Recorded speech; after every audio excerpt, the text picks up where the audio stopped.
Hey everyone, and welcome back to another episode of KBB Reviews. I've been sitting on this product here for quite a bit and finally had the time to review, so here it is, the SteelSeries Stratus Duo.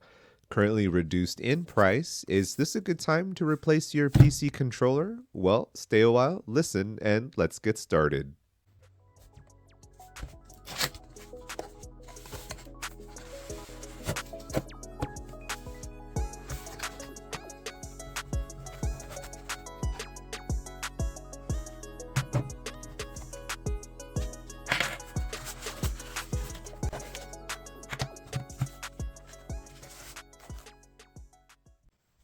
So what's in the box? Well, we got the instruction manual, the micro USB charger, which is a little surprising that it's a micro USB,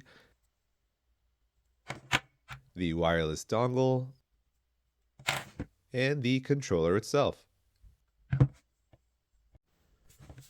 Now this controller is super light and unfortunately does not have any textured grips or any texture to it at all. It's pretty smooth all around. So here we have the standard D-pad to the left, the Xbox button layout on the right. The buttons are all blacked out, including the lettering. However, it does have the color designations in the middle. Here we have the symmetrical thumbsticks, and no, they did not come with the black and blue thumb caps. I just added them for some minor flair. Now this button here to the left is the select/back button. The middle one is the home button. And the one to the right is the start/forward button. Again, from the front here, we have the Wi-Fi/Bluetooth setting toggle. The next is the wireless pairing button. Next is the USB charging port. Next to that is the battery level indicator button. And next to that is the power on/off toggle. Now to turn it on, it's pretty simple. Just go ahead and slide the toggle to the left or the green side, and you will see that the 4 middle lights will flash, which also doubles as the battery life indicator. Here I just wanted to compare it to the other major game controllers, the PS5 controller, the Xbox Series X controller, and later on a third-party Nintendo Switch controller. Here, compared to the PS5 controller is a lot heavier and wider than the SteelSeries controller, and the same goes with the Xbox Series X controller, although it is a tad bit lighter and more compact than the PS5 controller. The SteelSeries controller is definitely the lighter of the two. Now, comparing all the controllers, the SteelSeries looks most similar to a Switch controller mixed with the symmetrical joystick layout of the PS5 controller. So initially, I bought this due to its current reduction in price and its stated Hall effect sensors. Little did I know, however, that the sensors were for the triggers and not the joysticks, which is the most important reason why I made this purchase.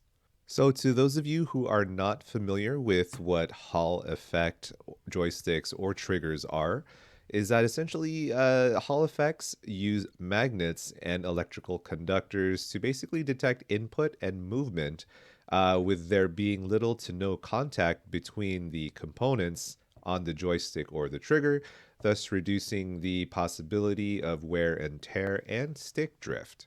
I have been using this controller for over a month now, maybe a little under 2 months, and although the joysticks aren't the Hall effect that I wanted, it's still a good controller to use depending on the type of game you're playing.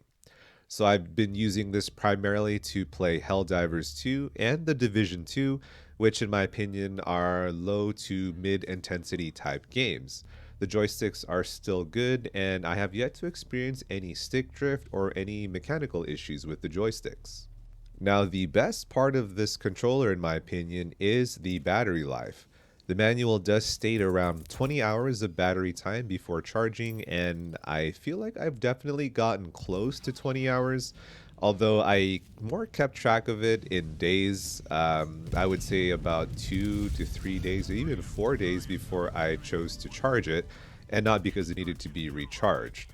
The triggers are the ones that have the Hall effect sensors and are pretty accurate when depressed, and there's no lag on the visual side when playing the games here. Now, as I mentioned earlier, I was hesitant to buy this controller due to the symmetrical style of the joysticks. So I'm used to using asymmetrical joystick layouts like for the Xbox or other Android controllers out there, and I didn't really feel comfortable having to relearn using joysticks that are side by side. Now, it did feel kind of weird at first to me for my thumbs to be that close, but I'd say maybe about an hour or so of just continuous gaming, I was able to adapt to that slight change in layout. And remember how earlier I said this controller is good depending on which game you're playing? I believe this holds true for a lot of controllers out there. I have come to realize that your controller will degrade in performance faster when, let's say, for example, you're playing Call of Duty or a high intensity shooter game, since you are depressing the thumbstick to run or double click to sprint, pressing the other thumbstick to melee, and depressing the triggers more rapidly and sometimes more forceful than you would a low intensity game. And I realized that a lot of my old controllers gained stick drift because of the way I was abusing the thumbsticks, specifically the left thumbstick, due to all of the thumbstick mashing I was doing. And hey, maybe you're not a thumbstick masher like me, and stick drift develops more slowly for you. And that's okay because eventually all controllers will develop stick drift, it's just a matter of when. On a side note though, this controller is said to also work with VR games, but I don't know why anyone would want to use a controller for a VR game. It kind of defeats the purpose of a VR game, in my opinion, and I don't have VR or any VR games, so I can't really attest to using this controller on a VR game.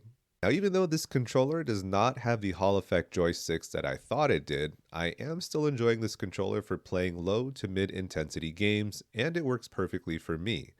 This controller is still reduced in price as of the time of this recording, and it's currently $39 on Amazon, so if you wanted to give this one a try, I'd say you definitely should. Now, if you're looking for a controller that can withstand the abuse of first person shooter games or your button mashing, I definitely say go for another controller that has the Hall effect joysticks and triggers, as this one only has the Hall effect on the triggers itself. So, has anyone else had similar experiences with this controller, or maybe any bad experiences with this controller? If so, go ahead and leave a comment. Let me know. I'd love to see what you guys think about this controller. And that's pretty much it for this one. All right, everyone, thank you so much for watching. I'll see you all in the next one.